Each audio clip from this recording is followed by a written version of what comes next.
On est nombreux, ça me fait plaisir, ça me réjouit. Et c'est un honneur pour moi de partager la parole avec vous ce soir. Je vais lire un premier passage dans Philippiens 3, au verset 8. Pour celles et ceux qui sont nouveaux, vous aurez tous les passages de la Bible qui seront affichés à l'écran derrière moi. Et même, Philippiens 3, 8 et Philippiens 3, verset 10. Et même, je considère tout comme une perte à cause de l'excellence de la connaissance du Christ Jésus, mon Seigneur. À cause de lui, j'ai accepté de tout perdre et je considère tout comme des ordures afin de gagner Christ. Et le verset 10, mon but, le début du verset 10, mon but est de le connaître, lui. Sœurs et frères, la foi en Jésus va bien au-delà que de venir à l'église une fois par semaine. Ça va bien au-delà que d'écouter les prédications de quelqu'un une fois par semaine ou sur Internet. Mais ce qui vous transformera, vraiment ce qui vous comblera, ce qui vous comblera, c'est de connaître Jésus-Christ. Car la foi chrétienne, vous savez, la foi chrétienne est expérimentale. Elle s'expérimente. Jésus-Christ s'expérimente, car Christ est vivant. Christ sauve encore l'homme de ses péchés. Jésus-Christ libère encore de l'emprise des démons, des ténèbres. Jésus-Christ guérit encore les corps malades, les cœurs malades, mais même les cerveaux, les états psychiques, dépressifs, déplorables. Jésus-Christ guérit encore, et toutes ces choses sont des réalités, et ça s'expérimente, et il faut les expérimenter. Mais la foi chrétienne est également personnelle, c'est personnel. La foi en Jésus, c'est personnel. Il n'y a pas de foi par procuration. La foi de tes parents, elle ne te sauvera pas. La foi de ton frère, la foi de ton ami, elle ne t'apportera pas le salut, elle ne te sauvera pas. Mais ce qu'il faut, c'est que toi-même, tu te repentes de tes péchés. Tu t'abandonnes, tu décides d'abandonner ta vie de débauche pour venir à Jésus, pour le suivre lui, pour expérimenter son salut. Il vous faut, frères et sœurs, cette assurance du salut. C'est cette assurance-là qui nous rend forts face au diable. C'est cette assurance-là qui rend un chrétien fort face à la chair, face au monde et face aux tentations. Il vous faut cette assurance. Mon thème ce soir, ça sera connaître Jésus. Connaître Jésus. Personnellement, je suis converti à Jésus depuis 9 ans maintenant et je me suis rendu compte d'une chose, c'est qu'il n'y a pas d'activité qui soit plus bénie. Il n'y a pas de loisir ou de plaisir plus grand sur cette terre que d'apprendre à connaître le Seigneur Jésus. Rien. Il n'y a rien qui arrive à la cheville de ça. Rien pour moi est équivalent à connaître celui qui a sauvé mon âme de l'enfer. Il n'y a rien qui équivaut à apprendre à marcher avec lui et à connaître celui qui m'a libéré de mes péchés. Mon premier point, j'en aurai 3. La parole, la clé de la connaissance. Regardez dans la parole avec moi. Jean 8, verset 55 et Luc 11, 52. Je citerai juste quelques mots que Jésus lui-même dit. Au verset 55 de Jean 8, Jésus dit ça. Jean 8, 55. Jésus, en parlant du Père, en parlant de Dieu, dit « Mais je le connais. Mais je le connais » à la fin du verset « Et je garde sa parole. » Et Luc 11, au verset 52, Jésus qui s'adresse à des docteurs de la loi, des docteurs juifs, dit « Malheur à vous, docteurs de la loi, parce que vous avez enlevé la clé de la connaissance. » Jésus ici s'adresse à des docteurs de la loi. Dans le milieu juif, ceux à qui Jésus s'adresse à cette époque-là, selon la tradition juive de cette époque, les docteurs de la loi, c'était ceux qui devaient enseigner. C'est ceux qui étaient chargés d'enseigner la parole, donc la loi, au peuple. Et à ces hommes-là, censés enseigner la parole, Jésus leur fit ce reproche, vous avez enlevé la clé de la connaissance. Les Écritures, la parole de Dieu, c'est la clé de la connaissance. Il n'y a aucune connaissance du vrai Dieu qui soit véritable ou qui soit authentique sans la parole de Dieu. Si vous avez rencontré Jésus, si Jésus a sauvé et a transformé votre vie, c'est que soit qu'un jour, vous avez entendu la parole de Dieu être prêchée, ou vous l'avez lue, ou vous l'avez entendue, mais à la genèse de toute foi authentique en Jésus-Christ, il y a la parole de Dieu. Et il faut, frères et sœurs, persévérer dans les voies de la parole, afin de continuer à prospérer spirituellement et à grandir en Jésus. Romains 10, verset 17, ça dit « Ainsi la foi vient de ce qu'on entend, et ce qu'on entend vient de la parole de Dieu. » Et 1 Jean 2, verset 3-4, ça nous dit « À ceci, nous reconnaissons que nous l'avons connu, si nous gardons ses commandements. » Connaître, commandement, parole, connaître Jésus, parole de Dieu. Et ça continue, « Celui qui dit « Je l'ai connu » et qui ne garde pas ses commandements est un menteur, et la vérité n'est pas en lui. » Vous voyez, si la parole n'est pas à la base de votre venue à Jésus, si elle ne demeure pas et n'est pas à la base de votre foi, même de votre attention, de votre amour, vous ferez naufrage en ce qui concerne la foi en Jésus. Si ce n'est pas la parole de Dieu qui est à la base. Une conversion doit avoir pour seul intérêt, pour seul but, Jésus-Christ. Et le vrai Jésus, la vraie description, le réel portrait de Jésus-Christ, pas d'Issa, de Jésus, c'est la parole de Dieu, la Bible, qui le décrit. Et c'est aussi cette parole, vous savez, qui est le baromètre par excellence pour nous chrétiens, mais c'est la parole de Dieu qui est le baromètre pour évaluer le rapport, la relation qu'on a avec Jésus. C'est Jésus lui-même qui dit, regardez avec moi dans Jean 14, verset 15, les paroles de Jésus, il dit, Jésus parle, « Si vous m'aimez, vous garderez mes commandements. » Donc si tu as vraiment accepté le Seigneur dans ta vie, si en Jésus, tu as été libéré et pardonné de tes péchés, et que tu as reçu l'assurance de la vie éternelle, toi-même, tu demeureras dans la parole. Il n'y a pas besoin d'avoir le frère Louta qui viendra vous dire à chaque fois, lis la parole. Toi-même, tu demeures dans la parole.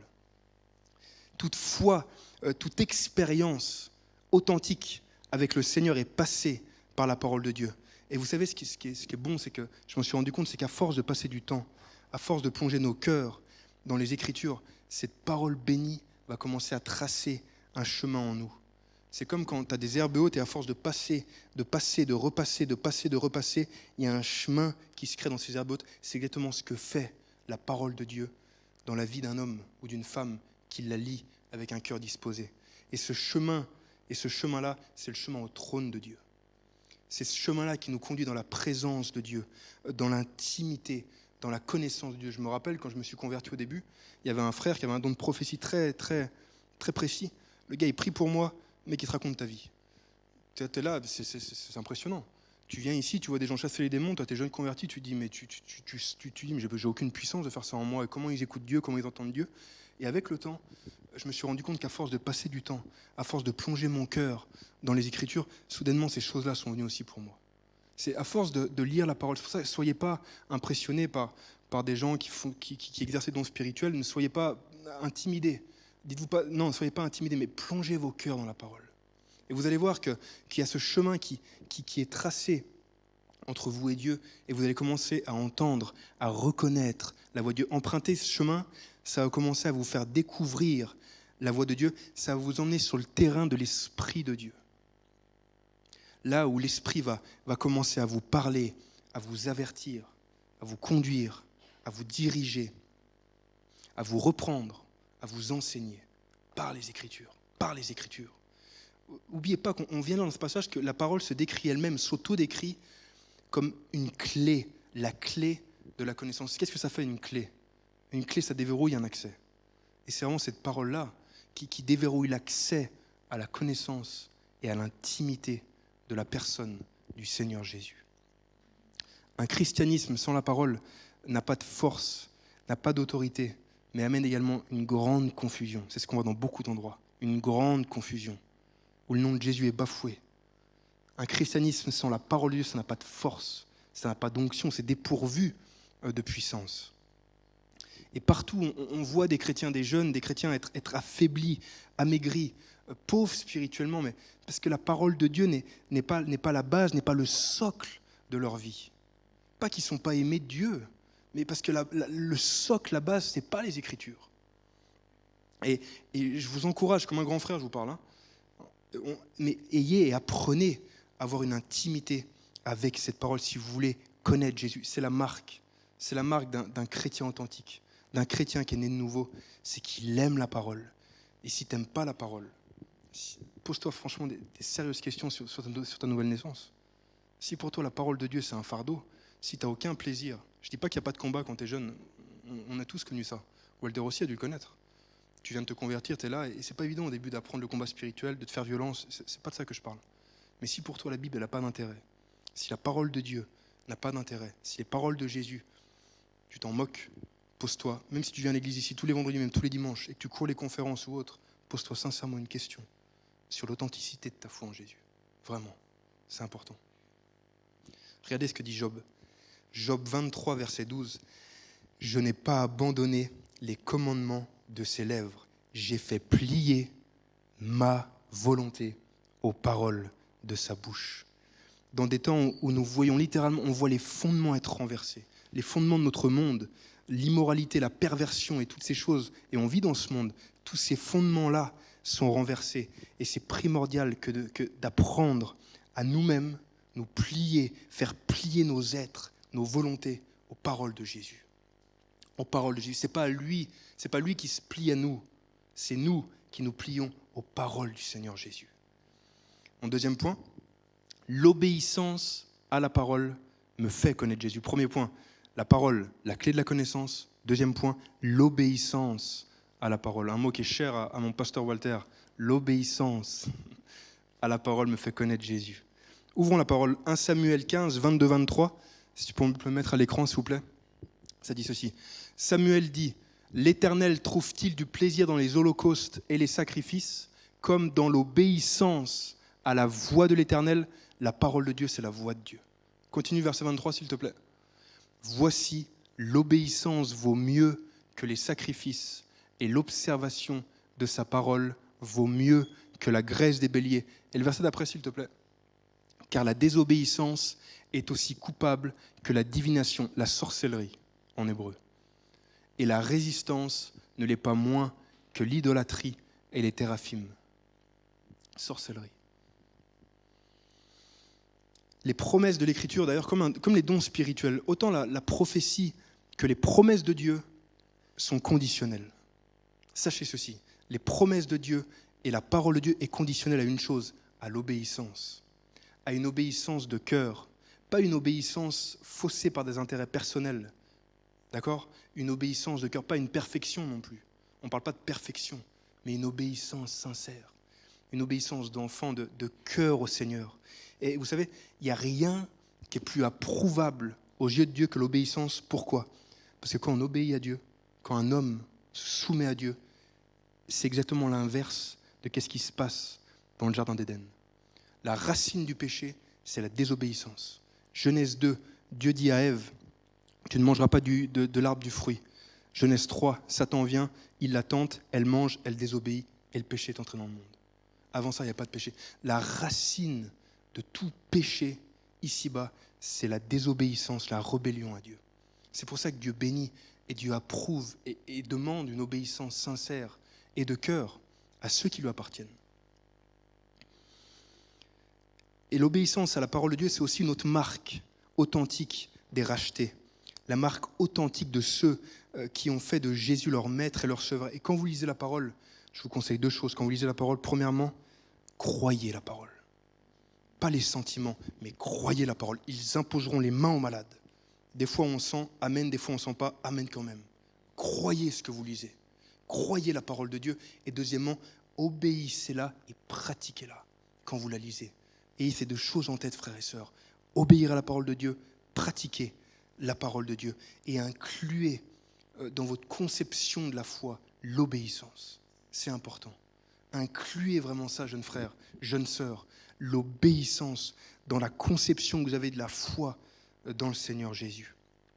Parce que les hommes bénis, je l'ai vu avec le temps, et je l'ai vu dans ma propre vie, et je le vois d'ailleurs autour de moi, avec d'autres sœurs, d'autres frères, je me suis rendu compte d'une chose, les hommes bénis, les hommes épanouis, heureux dans le Seigneur, pas des choses de ce monde, pas des biens du monde, peu importe la condition sociale, mais ceux qui sont bénis, heureux, épanouis en Jésus et pleinement satisfaits sont des personnes qui ont appris à obéir à la parole de Dieu, à obéir à la parole.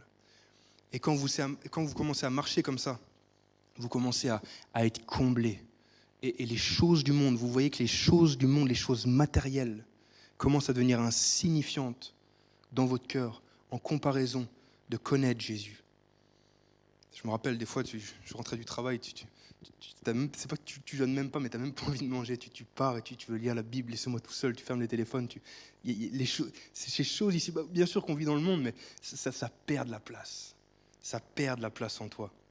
Et là, tu commences à être rassasié. Là, tu commences à être comblé, à être épanoui. Pas par l'argent, pas par le sport, pas par un loisir, pas pour des études.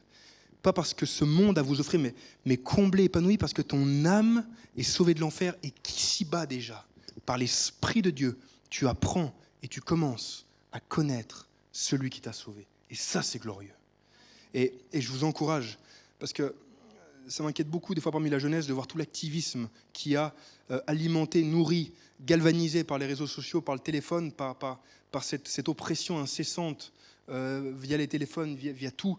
Et mon conseil pour vous, c'est de veiller à ne jamais dans vos vies à avoir de plus grandes œuvres, même chrétiennes, même dans l'Église, que de connaître Jésus. Que l'œuvre de votre vie soit de vivre pour votre Sauveur, de connaître Jésus. Qu'aucune activité, aucun loisir, même aucun service ne prenne la place dans vos cœurs de la personne de Jésus. De la personne de Jésus. Commencez à apprendre à aller au désert pour rechercher le Seigneur. Loin des réseaux, loin des notifications, loin du téléphone. Ces téléphones qui accaparent les esprits, qui accaparent les attentions, qui les détournent de Dieu. Ne vous attendez pas à pouvoir grandir spirituellement en étant constamment accroché, en étant constamment à la merci du téléphone. Il vous faut, dans la mesure où vous voulez être des femmes, où vous voulez être des hommes de Dieu, apprendre à vivre dans le désert avec le Seigneur. Pas un désert physique, pas être des moines, mais un désert du cœur où intérieurement, tu es loin des distractions. Intérieurement, tu vis dans le monde, mais tu n'es pas du monde. Intérieurement, tu es séparé. Tu es séparé, tu vis pour ton Dieu. Parce que faire des œuvres chrétiennes, vous voyez, ça ne vous comblera pas. Prêcher la parole, ça ne vous comblera pas. Chasser des démons, guérir des malades, ça ne vous comblera pas. Servir, ça ne vous comblera pas. Le connaître lui, être son intime à lui, demeurer dans sa parole à lui, communier par l'esprit avec lui, loin de toute distraction. Et à ce moment-là, vous pourrez faire l'œuvre de Dieu. Et puis à ce moment-là, tu prêches l'évangile. À ce moment-là, tu imposes les mains aux malades. À ce moment-là, tu chasses les démons. À ce moment-là, tu sers la cause de Dieu. À ce moment-là. C'est pour ça d'ailleurs que j'ai dit à Cédric, il est marrant. Hein. C'est pour ça que j'ai déjà dit à lui, et à plein d'autres d'ailleurs. Ne croyez pas que, et Dieu soit béni, bien sûr qu'on se réjouit toujours quand le Seigneur Jésus transforme les vies, mais ne vous attendez pas à être une femme ou un homme de Dieu parce que vous partagez votre foi sur Instagram. Je disais ça au frère la dernière fois, je lui disais, mais tu deviens un homme et une femme de Dieu quand tu commences à apprendre à marcher avec lui. Quand tu commences dans l'humilité, être attiré par la recherche de sa face, être son intime, à apprendre à le connaître dans le lieu secret, la parole de Dieu ouverte, dans l'humilité, loin de toute fioriture, voyez, dans l'humilité. Je sais que les temps ont changé, je sais que du temps de Jésus, il n'y avait pas Instagram, il n'y avait pas les réseaux sociaux. Mes frères et sœurs, l'être humain, il est le même il y a 2000 ans qu'il y a maintenant, et les principes et les lois bibliques de la parole de Dieu restent les mêmes, car l'être humain reste le même.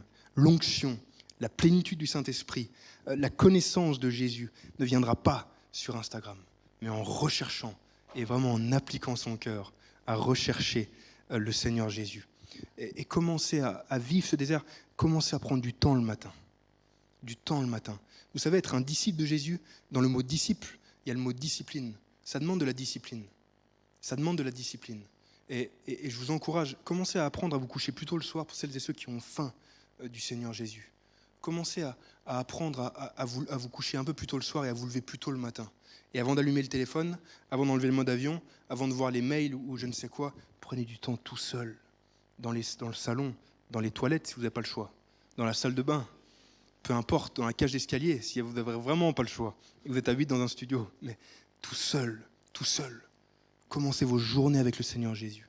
Et celles et ceux qui ont faim, qui ont soif, mais qui ne savent pas comment lire la parole, vous pouvez venir voir Yannick, venir moi, à la fin, on prendra le temps avec vous, on vous écrira, on vous apprendra à lire la parole, c'est pas de problème, mais commencez déjà résolvez dans vos cœurs de prendre du temps le matin. Regardez avec moi quelques bienfaits d'obéir à la parole. Vous me suivez encore, c'est bon? Ok. Je bois un petit coup.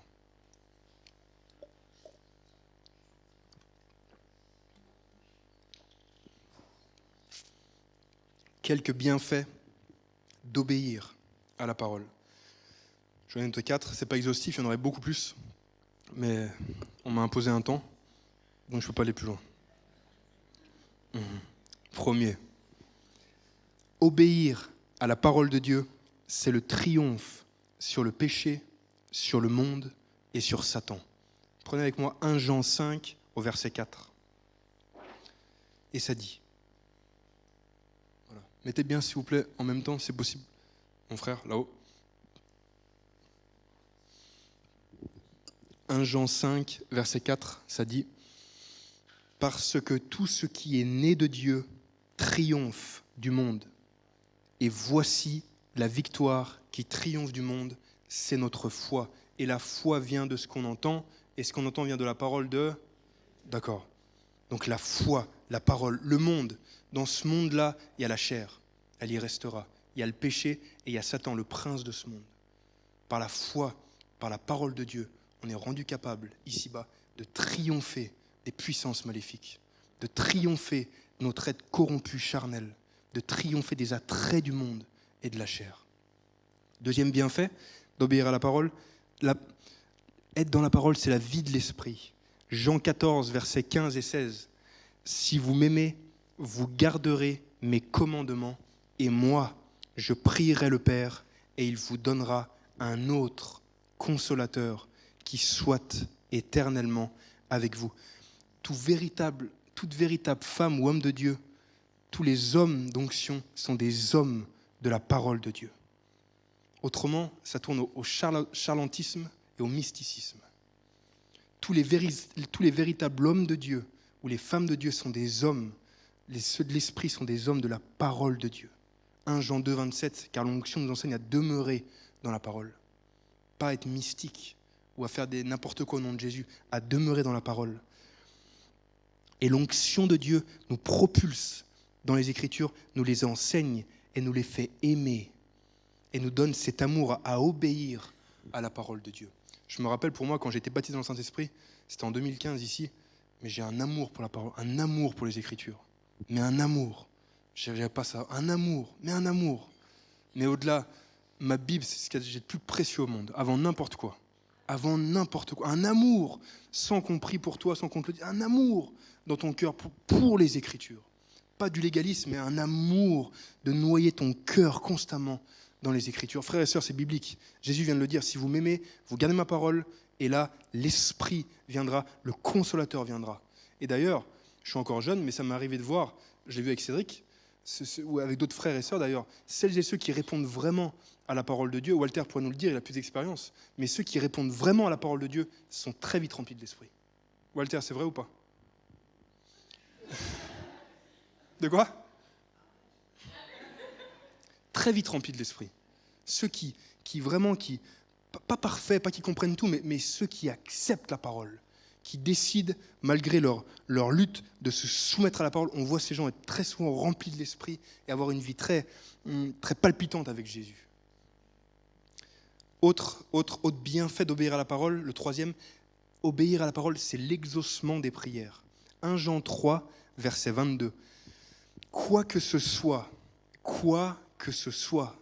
que nous demandions, nous le recevons de lui, parce que nous gardons ses commandements et que nous faisons ce qui lui est agréable. Ne vous attendez pas à voir vos prières ou vos demandes au Seigneur Jésus être exaucées si elles ne sont pas appuyées, bâties, basées sur la parole de Dieu. Avant la prière, il faut la parole, parce que la foi vient de la parole. Et la foi que Dieu approuve, la foi que Dieu bénit, c'est la foi qui vient des Écritures. Et quand tu pries et que tu es en accord avec les Écritures, Dieu répond. Parce que tu pries plus pour satisfaire, pour nourrir ton être égoïsme ou charnel, mais tu pries en accord avec la volonté de Dieu. Frères et sœurs. Encore un point, la parole Le bienfait d'obéir à la parole me gardera de l'épreuve. Apocalypse 3 au verset 10. Parce que tu as gardé la parole de la persévérance en moi, je te garderai, moi aussi, de l'heure de l'épreuve qui va venir sur le monde entier pour éprouver les habitants de la terre. Voilà. Et ça, c'est écrit et ça ne changera pas. Dans une société corrompue, surtout vous les jeunes, avec ce qui se passe à l'école, avec tout ce qu'on essaye d'infliger aux jeunes pour détraquer leur sexualité. Le genre, toutes ces choses-là, la transsexualité, toutes ces choses-là, frères et sœurs, la parole de Dieu, Jésus par son esprit, par sa parole, a la puissance de vous garder purs dans un environnement pourri, corrompu, perverti, souillé moralement. Le Seigneur Jésus, par sa parole, a la puissance de vous garder purs. La parole nous garde purs. Et il y a une grande foi dans cette parole pour vous garder à l'heure de la tentation, pour vous protéger de tout ce que vous entendrez ou vous entendez à l'école. Et garder sa parole, c'est demeurer en lui. Souvent on dit, ça m'est arrivé aussi de le dire des fois, des phrases très vite sans réfléchir, demeure dans le Seigneur et ça ira bien. Demeure dans le Seigneur, mais toi t'es là, tu sais quoi, c'est quoi demeurer dans Jésus? Il est au ciel, moi je suis là, je fais quoi moi? Je suis physique, il est esprit. Et demeurer dans le Seigneur, c'est demeurer dans la parole. Regardez avec moi 1 Jean 3 au verset 24, ça dit, celui qui garde ses commandements demeure en Dieu et Dieu en lui. Celui qui garde ses commandements demeure en Dieu et Dieu demeure en lui. Donc comment demeurer en lui? En étant dans la parole. Et je me suis rendu compte avec le temps que demeurer dans la parole, même en étant au travail, c'est une attitude de cœur. Il faut qu'on vive. On ne peut pas être constamment avec un Nouveau Testament assis au travail ou à l'école. Il faut vivre, il faut travailler. C'est important aussi d'être un témoignage dans son école, pour son patron. Et je me suis rendu compte que demeurer en Dieu, que demeurer dans la parole, c'est vraiment avant tout un état de cœur. C'est un état de cœur où dans ton cœur, tu fixes les yeux sur le Seigneur, tu fixes les yeux sur sa parole, sur ce que tu as lu, tu repasses, tu ressasses ce que tu as lu, tu communies avec le Seigneur Jésus. C'est vraiment un état de cœur. C'est un état de cœur. Et obéir à la parole, c'est et la garder ici-bas, pour nous chrétiens, pour celles et ceux qui sont sauvés, qui savent où ils vont après cette mort, c'est la plus grande consolation. Il n'y a pas de plus grand bien. On ne peut pas avoir de plus grand réconfort que ça. Je regarde, des fois, je regarde l'état. Moi, je suis français d'origine. Je regarde l'état de mon pays d'origine. Et je me dis, je ne suis pas d'ici. Je vois la dépression. Je dis, je ne suis pas d'ici. La Suisse, la France, peu importe le monde, l'Australie, peu importe où. Je vois l'état moral, les politiques, l'état moral. Je me dis, je ne suis pas d'ici. Je ne suis pas d'ici. Ce n'est pas mon royaume ici. Je ne suis pas né d'ici, je ne suis pas d'ici, je vais repartir ailleurs. Et c'est ça qui nous console, frères et sœurs. Ce n'est pas les biens matériels, c'est pas ça. Ne cherchez pas ne vous attendez pas à être satisfait, à être comblé autre qu'en Jésus, autre que dans sa parole ici-bas. Il n'y a rien. Quand je voyais ça, je m'arrêtais là-dessus les jours passés, je regarde, j'entends ce qui parle, j'entends comment les jeunes sont traités, comment les jeunes sont harcelés. Je vois les lois qui passent ici et là dans le monde entier. Je me dis, mais je ne suis pas d'ici. Je ne suis pas d'ici. Merci Seigneur. Merci de m'avoir délivré du pouvoir des ténèbres et transporté dans le royaume de ton Fils. On a une espérance. On peut mourir maintenant, on sait où on va. Vraiment, gloire à Dieu. Donc ça a ce prix-là, frères et sœurs. Être un homme, être une femme de Dieu, ça a ce prix-là, le prix de l'obéissance. Pas de la perfection. On stoppe ça. Mais être un homme, une femme d'onction ou un homme de Dieu, ça a un prix, le prix d'obéir aux Écritures. Et ce n'est pas du ressentiment, c'est un choix. La foi, c'est un choix. Apprenez ça, frères et sœurs. Parce que je sais que quand tu es jeune, tu marches, on marche par les sentiments. C'est pas un péché, on est tous jeunes, on apprend la foi. Mais la foi, c'est pas une émotion. Jésus ne vous l'avait pas dit oui sur un coup de tête. Si tu le ressens, tant mieux, gloire à Dieu. Si tu ne ressens rien, c'est pas grave. La foi, c'est un choix. La foi est basée sur une personne, sur Jésus. D'accord ? C'est pas une émotion. Et ça, à ce prix-là, le prix de l'obéissance pour être une femme et un homme de Dieu. Et ce sera mon dernier point. Point numéro 3, le péché, ce qui m'empêche de connaître Jésus. Prenez avec moi Ésaïe 59. Ésaïe 59, versets 1 et 2.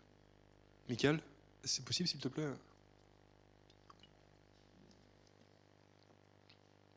Merci. Ésaïe 59, versets 1 et 2. Non, la main de l'Éternel n'est pas trop courte, n'est pas devenue trop courte pour sauver, ni son oreille trop dure pour entendre. Mais ce sont vos fautes qui mettent une séparation entre vous et votre Dieu. Ce sont vos péchés qui vous cachent sa face et vous empêchent de l'écouter. Le problème de la race humaine, c'est le péché. Le péché est ce qui sépare l'homme du vrai Dieu, du Dieu vivant. C'est le péché qui sépare l'homme du vrai Dieu. Et ici-bas, il doit y avoir une distinction entre le peuple de Dieu et les autres. Entre le peuple de Dieu, en ceux qui ont connu, qui ont cru en Jésus, et en les autres, il doit avoir une distinction. Qu'un non-croyant pêche, ils sont cohérents avec leur foi. Qu'un musulman pêche, qu'un athée pêche, qu'un bouddhiste pêche, quelqu'un qui ne connaît pas Jésus, c'est normal. Leur Dieu ne sauve pas. Leur Dieu ne les a pas changés. Il ne les a pas transformés. Mais ce n'est pas le cas pour Jésus. Donc les gens qui ne connaissent pas Jésus, peu importe d'ailleurs qui ils sont, peu importe leur origine, leur foi, leur croyance, peu importe, c'est normal. Ils sont cohérents avec leur foi. Ils ne connaissent pas le vrai Dieu. Mais Jésus est supérieur au péché. Jésus est mort pour les péchés de l'humanité et Jésus est ressuscité, ce qui vient asseoir et prouver sa supériorité sur le péché et sur la mort. Jésus, la Bible dit que Jésus a porté nos péchés, il a porté nos souffrances, nos maladies. Il est mort avec ses péchés, mort avec ses souffrances et maladies, et il est ressuscité. Ce qui prouve que ni la mort, ni la maladie, ni le péché, ni l'enfer n'ont pu garder cloué le Seigneur Jésus au tombeau. Et c'est ça qui vient asseoir le triomphe, qui vient asseoir la suprématie, la domination de Jésus. C'est ça, sa résurrection.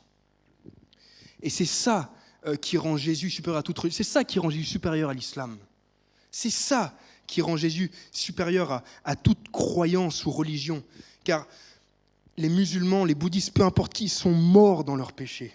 Ils sont morts dans leurs péchés. Leur foi ne les a pas sauvés. Leur foi ne les a pas transformés. C'est ça qui prouve la supériorité de Jésus-Christ sur Mahomet, sur Bouddha, sur l'athéisme, sur Confucius ou sur la philosophie. C'est ça. C'est les cœurs changés. C'est les vies changées. C'est les débauchés qui deviennent des saints. Les impurs qui deviennent des saints. C'est ça qui vient asseoir la domination de Jésus, qui vient prouver qui c'est le vrai Dieu. N'ayez pas peur de la confrontation si vous êtes né de nouveau. N'ayez pas peur de ça. Dieu confond les sages, il dit. Et ce qui confond les sages, c'est l'assurance du salut. Ce qui fait qu'un gamin de 15 ans qui est sauvé peut confondre un athée scientifique de 45 ans, c'est que ce gamin-là, il sait où il va après la mort, qu'il a rencontré Jésus. Et le gars, même avec son savoir, il ne sait pas où il va. C'est ça qui va confondre les sages. Donc n'ayez pas peur d'être confronté si vous êtes né de nouveau. D'accord, c'est ça qui rend Jésus si supérieur, car le Seigneur Jésus est saint, et son peuple doit l'être également. Jésus est séparé du péché, et celles et ceux qui lui appartiennent doivent l'être aussi. La racine du péché doit être détruite dans les vies si on se réclame de Jésus-Christ. La racine du péché doit être détruite dans les vies si on se réclame du Seigneur Jésus. Je ne dis pas qu'il n'y aura pas de combat, je ne dis pas qu'il n'y aura pas de tentation, il n'y aura pas de lutte. J'en ai, Walter en a, même des hommes de Dieu de 90 ans ont des luttes, ce n'est pas ça qu'on dit. Mais la racine, la pratique du péché, c'est de ça qu'on parle. Ça doit sauter, ça doit être détruit. 2 Timothée 2, verset 19, quiconque jeune ou vieux, noir ou blanc, asiatique ou suisse, quiconque prononce le nom du Seigneur, qu'il se détourne de l'iniquité. Il faut traiter le péché à la racine. Et la racine du péché, c'est la chair. Vous savez, je me suis rendu compte d'une chose, et c'est le Seigneur qui me révélait ça récemment, que le péché consiste dans qui l'être humain est avant de ce qu'il fait. L'être humain fait ce qu'il fait car il est pécheur. Donc c'est même pas la pratique de certains péchés qu'il faut traiter, c'est le problème de la race humaine, de qui on est, de qui l'homme est, qui a à traiter. Vous comprenez la différence ? C'est important. C'est pas tant le fait de faire ça, pratiquer ça, mais les hommes font ça car on est comme ça, car on est mauvais, les riches ou les pauvres. On est tous comme ça. Et c'est indépendant de la classe sociale, car l'homme fait ce qu'il fait, car il est mauvais, car le mal est attaché à lui. Et c'est la raison de la venue de Jésus. Jésus est venu pour détruire les péchés et sauver les hommes de l'enfer, sauver les hommes du diable, sauver les hommes de la mort. Regardez avec moi dans 1 Jean 3,8. Et là, je m'adresse à toutes celles et ceux qui n'ont pas encore connu le Seigneur Jésus, qui viennent, mais qui n'ont pas donné leur cœur ou leur vie à Jésus. Écoutez ces paroles. 1 Jean 3, au verset 8, ça dit « Celui qui commet le péché est du diable, car le diable pêche dès le commencement. » Dans quel royaume es-tu? Dans quel royaume es-tu? Je ne parle pas de quelque chose de physique. Tu peux très bien être à l'église de réveil et être dans le royaume de Satan. C'est un état intérieur, ton être intérieur. C'est pour tous. Ton être intérieur, dans quel royaume est ton âme? Dans quel royaume est ton esprit? Est-ce que tu es avec les démons? Est-ce que tu es avec les ténèbres? Est-ce que tu es avec la mort? Ou est-ce que tu es avec la vie en Jésus? Parce que le verset continue et il dit « Le Fils de Dieu, Jésus, est apparu afin de détruire les œuvres du diable. » Le diable pêche dès le commencement.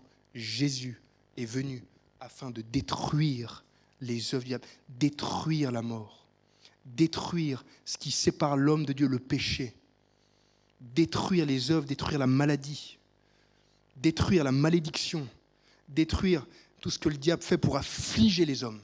Jésus-Christ est venu pour détruire et donner une vie en abondance, la vie éternelle. Jésus ne collabore pas avec le péché. Jésus est associé à la sainteté. La personne de Jésus est associée à l'éternité. La personne de Jésus est associée à la pureté. Excusez-moi.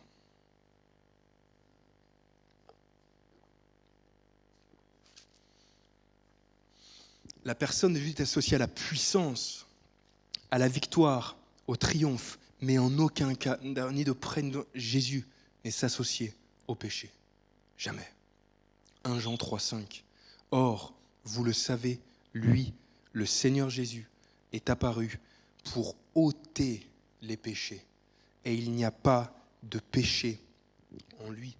Le péché, c'est vraiment une puissance de mort. Et c'est ça qui attire la colère de Dieu, le péché. Romains 3, 23. Car il n'y a pas de distinction.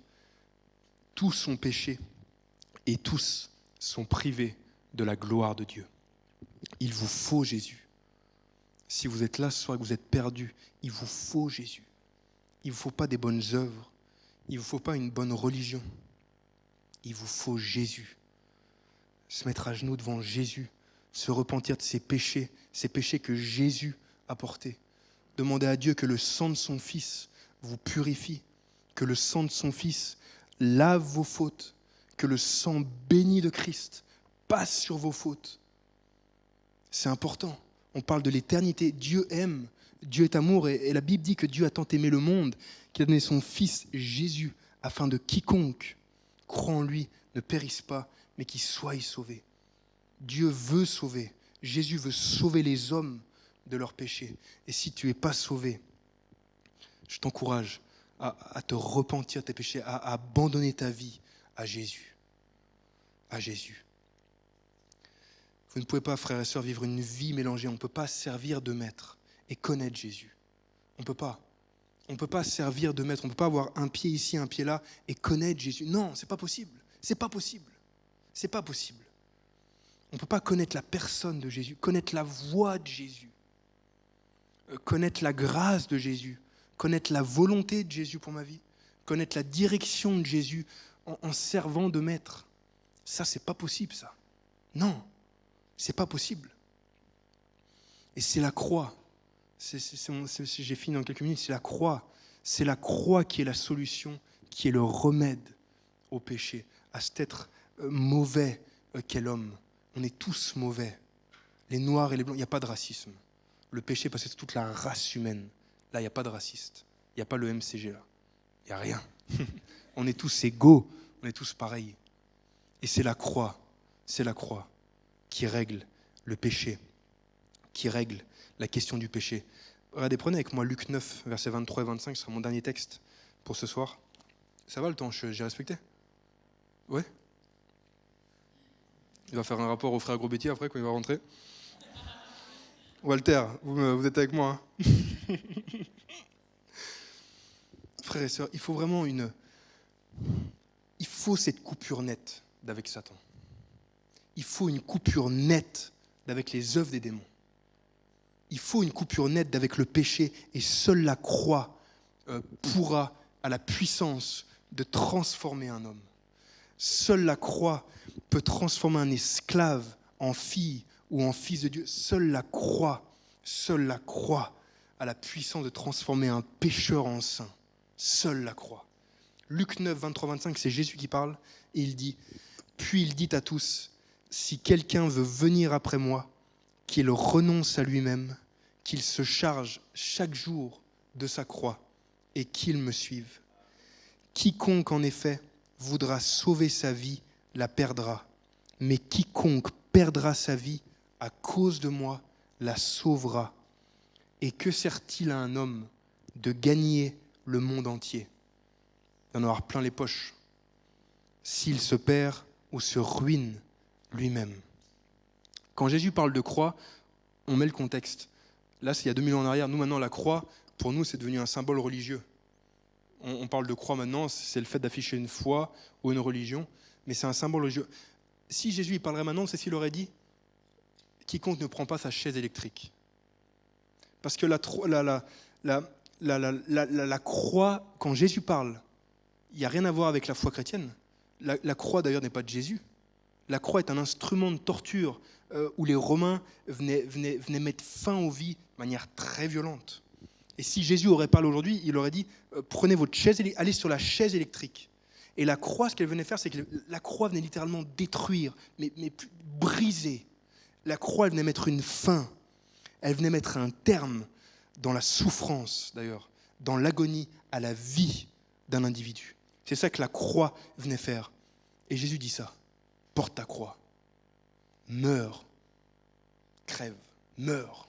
Moi, je dis ça, crève, parce que je trouve ça tellement violent. Si tu mélanges, il n'y a pas de pitié. Meurs. Fini. Si tu veux venir après moi.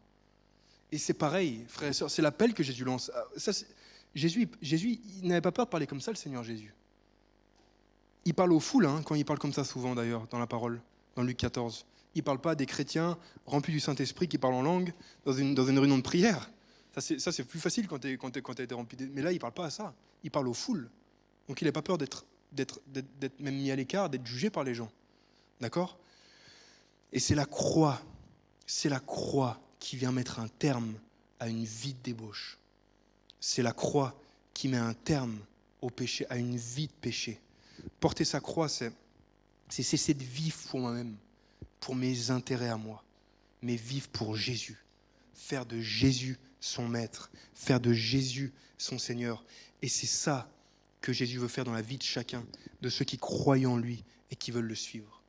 L'appel que Jésus a pour chacun de nous, c'est mettre un terme à notre chair, qui est un terme à notre vie de pécheur.